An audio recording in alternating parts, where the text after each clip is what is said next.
સુરત શહેરના ભેસ્તાન વિસ્તારમાં ડિગ્રી વગર ડોક્ટર બની લોકોની જિંદગી સાથે ચેડા કરતા કુલ 4 બોગસ તબીબોને ભેસ્તાન પોલીસે ઝડપી પાડ્યા. સુરત પોલીસ કમિશનર અનુપમસિંહ ગેહલોતના આદેશ મુજબ સમગ્ર સુરત શહેરના વિસ્તારમાં કોઈપણ જાતના ડોક્ટરની ડિગ્રી વગર અથવા બનાવટી ડિગ્રી આધારે ક્લિનિક અને દવાખાનાઓ ખોલી લોકોના જિંદગી સાથે ચેડા કરતા નકલી બોગસ ડોક્ટરોને શોધી કાઢી ક્લિનિકો દવાખાનાઓ પર રેડ કરવા સૂચના આપેલ હતી.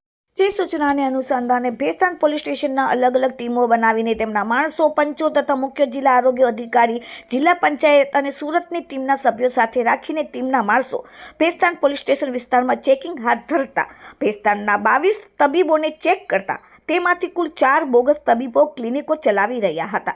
તેવા તબીબોને શોધીને તથા તેઓની ક્લિનિકમાંથી અલગ અલગ પ્રકારની દવાઓ, ઇન્જેક્શન, સિરપ, મોબાઈલ નંગ 4 મળીને રેડ પાડીને કુલ રૂપિયા 26,802 મતાનો મુદ્દામાલ કબજે કરીને કાયદેસરની કાર્યવાહી કરી. જેમાં 4 ડોક્ટર પકડાયેલ છે, જેમના નામ છે: 1 મોહમ્મદ જાવેદ મોહમ્મદ ઈદુ શેખ, ફૈઝલનગર ભિંડી બજાર ઊન અને મૂળ વતન ઉત્તર પ્રદેશ. 2 વિવેકાનંદ બિસ્વાલ, હમીદનગર શાક માર્કેટ પાસે ઊન ભેસ્તાન, મૂળ વતન વેસ્ટ બંગાળ. 3 મોહમ્મદ લતીફ મોહમ્મદ રઝા અંસારી, તિરુપતિનગર ઊન ભેસ્તાન, મૂળ વતન ઉત્તર પ્રદેશ. અને 4 મલય બિસ્વાસ, દિલદારનગર ભિંડી બજાર ઊન ભેસ્તાન અને મૂળ વતન વેસ્ટ બંગાળ વાળાને ભેસ્તાન પોલીસે પકડીને કાયદેસરની કાર્યવાહી હાથ ધરી. Bureau report, daily India TV, Surat.